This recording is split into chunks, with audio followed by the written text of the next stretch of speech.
รัฐวิสาหกิจหวยพัฒนาได้ปรับปรุงรูปแบบการออกรางวัลเกมการลิ้นและโครงประกอบรางวัลใหม่ของหวยล้าสีที่ง่ายกว่าเก่าท้ายอาทิตย์ที่ผ่านมาที่บริษัทรัฐวิสาหกิจหวยพัฒนาได้จัดงานแถลงข่าวเกี่ยวกับการเปลี่ยนแปลงรูปแบบเกมการลิ้นและโครงประกอบรางวัลหวยล้าสีแบบใหม่โดยการเข้าร่วมของทานคำเพ็ญบุขาวงศ์พร้อมในการบริษัทรัฐวิสาหกิจหวยพัฒนาและทานมนุธรรมเพชรศิริแสงพร้อมในการบริษัทอินซีเทรดดิ้งจำกัดผู้เดียวพร้อมด้วยแขกจากต่างหน้ากรมคุ้มครองวิสาหกิจรัฐลงทุนและการประกันภัยตั้งหน้าคณะกรรมการสภาบริหารตั้งหน้าคณะกรรมการคุ้มครองการออกเลขรางวัลพนักงานบริษัทรัฐวิสาหกิจหวยพัฒนาพนักงานบริษัทอินซีเทรดดิ้งจำกัดผู้เดียวและสื่อมวลชนจากภาคส่วนต่างๆสำหรับการเปลี่ยนแปลงรูปแบบการเล่นเกมโครงประกอบรางวัลใหม่ของหวยล้าสีในรอบนี้แม้นได้ตัดเลขเสียง10 11 12ออกเหลือไว้เพียงแต่0 5 9เท่านั้นสำหรับโครงประกอบรางวัลของหวยล้าสีแบบใหม่สามารถลุ้นเงินรางวัลสูงสุดถึง 3,000 ล้านกีบมูลค่าซื้อหวยล้าสีบวกเลขเพิ่มโซ่6ตัวเลี้ยงซื้อขันต่ำ5,000 กีบต่อหูเสียงสามารถลุ้นได้ถึง8รางวัลประกอบมีรางวัลที่1ต้องซื้อถึกหวยล้าสีบวกเลขเพิ่มโซ่6ตัวเลี้ยงจะได้รับเงินรางวัล 3,000 ล้านกีบรางวัลที่2ถ้าบ่ถึกหวยล้าสีแต่ถึกเลขเพิ่มเสียงโซ่6ตัวเลี้ยงจะได้รับเงินรางวัล 2,000 ล้านกีบรางวัลที่3ถ้าบ่ถึกหวยล้าสีแต่ถึกเลขเพิ่มโซ่6ตัวข้างเคียงจะได้รับเงินรางวัล10ล้านกีบรางวัลที่4ถ้าบ่ถึกหวยล้าสีแต่ถึกเลขเพิ่มโซ่5ตัวท้ายจะได้รับเงินรางวัล4ล้านกีบรางวัลที่5ถ้าบ่ถึกหวยล้าสีแต่ถึกเลขเพิ่มโซ่5ตัวหน้าจะได้รับเงินรางวัล4ล้านกีบรางวัลที่6ถ้าบ่ถึกหวยล้าสีแต่ถึกเลขเพิ่มโซ่4ตัวท้ายจะได้รับเงินรางวัล1ล้านกีบรางวัลที่7ถ้าบ่ถึกหวยล้าสีแต่ถึกเลขเพิ่มโซ่4ตัวหน้าจะได้รับเงินรางวัล1ล้านกีบ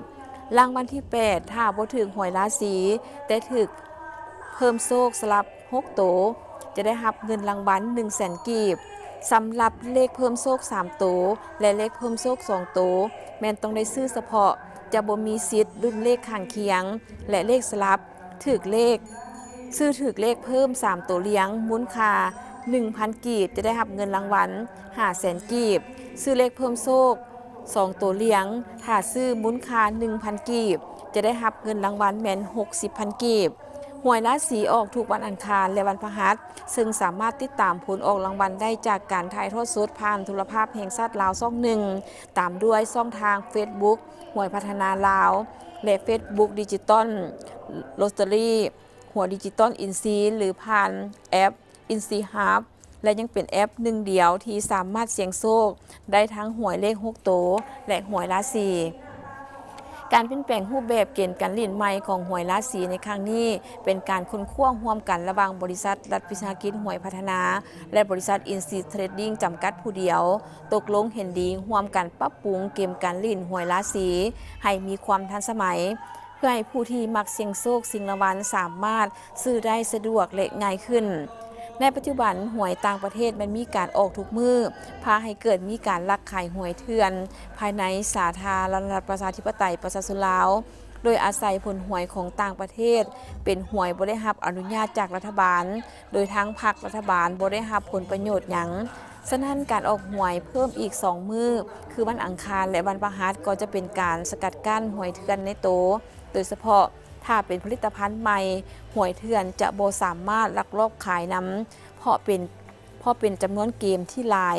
พร้อมกันนั้นก็ยังเป็นการรวบรวมเงินเข้าสู่ระบบและสั่งและรับให้รัฐบาลอย่างเต็มเม็ดเต็มหน่วยอีกประการหนึ่งก็เป็นการกระจายรายได้สู่ชุมชนก็คือการสร้างเวียกเหตุงานทำและให้การค้าขายหวยเป็นอาชีพเสริมหรือสามารถเป็นอาชีพหลักให้แก่ประชาชนได้ ตลอดระยะผ่านมาบริษัทรัฐวิสาหกิจหวยพัฒนาที่ขึ้นกับกระทรวงการเงินได้อุทิศความพยายามทั้งหมดของตนเข้าในการพัฒนากลไกและมาตรการต่างๆเพื่อรับประกันให้การเคลื่อนไหวหวยพัฒนาอยู่ลาวเป็นไปด้วยความโปร่งใสยุติธรรมและสามารถตรวจสอบได้เนื่องจากว่าการจำหน่ายหวยเป็นเรื่องที่ได้รับความสนใจอย่างเป็นวงกว้างของคนในสังคมดังนั้นการปรับรูปแบบการลิ้นที่ทันสมัยหลากหลายรางวัลที่น่าสนใจจึงเป็นการตอบโจทย์กับความต้องการที่มีการเปลี่ยนแปลงของสังคมในยุคปัจจุบัน